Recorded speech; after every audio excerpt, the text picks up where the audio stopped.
Today, the GOP says they're in control, but reality says otherwise. And trust me how, what just happened proves it. Let's dive in. Every time Trump and the GOP insist they're the party of law and order, something remarkable happens. Reality shows up and says, no, you're not. And today, reality is loud. Let's talk about what the Republican Party claims to be and what it actually is.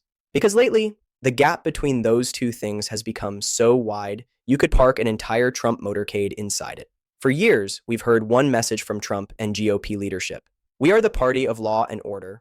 We defend the Constitution. We protect institutions. And yet, every time they're put in a position where they have to demonstrate those values, something breaks, or collapses, or catches fire, sometimes all three.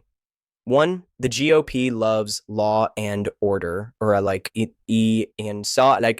it applies to them. Trump says he believes in accountability, for other people. The GOP says they defend institutions unless those institutions investigate a Republican. They say they love the Constitution, except the parts that limit presidential power. It's funny how the document they swear to protect becomes optional the moment it becomes inconvenient. You'll hear them shout, "No one is above the law." But if someone asks whether a president should follow court orders, suddenly the answer becomes complicated. The truth is simple. The GOP doesn't have a consistent philosophy. They have a consistent reaction. If it helps Trump, they're for it. If it hurts Trump, they're against it. 2. The party of strong leadership. That keeps running from its own decisions. Let's look at the pattern. When something goes wrong inside Republican leadership, a scandal, a failed strategy, an indictment, that the first instinct is never responsibility. No, the instinct is blame Democrats, blame the media, blame the deep state, blame windmills, blame dishwashers, blame literally anything except the person who actually made the decision.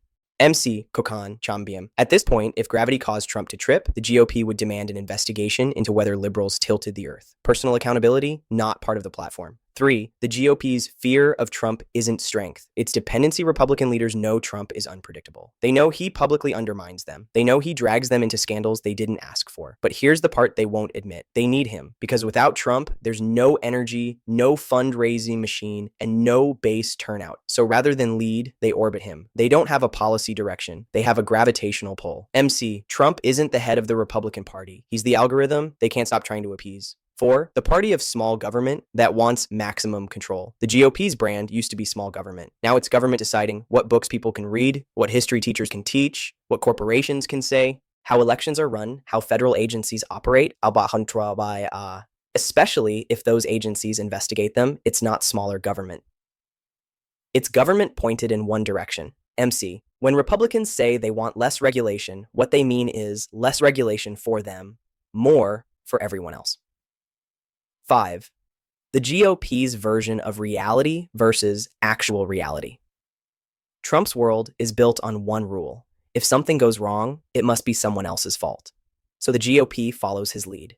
If they lose an election, it's rigged. If they pass an unpopular policy, media's fault. If their candidate underperforms, polling was wrong. If a court rules against them, the judge is biased. If the party is divided, Democrats did it. It's amazing. Republicans want to run the country, yet according to their own explanations, somehow they never run anything that happens in it. 6. The party of consequences. Avoidance. Let's be clear. Trump built a political movement around the idea that consequences do not apply to him, and the GOP adopted that philosophy as party doctrine. Indictment, political witch hunt, court ruling, unfair, congressional oversight, weaponization, ethics investigation, partisan attack. There's no universe where the GOP acknowledges wrongdoing, because acknowledging wrongdoing requires accountability, and accountability requires leadership. MC. Republican leadership today isn't leading. It's following. 7. The conclusion. This isn't a party in control. It's a party in survival mode.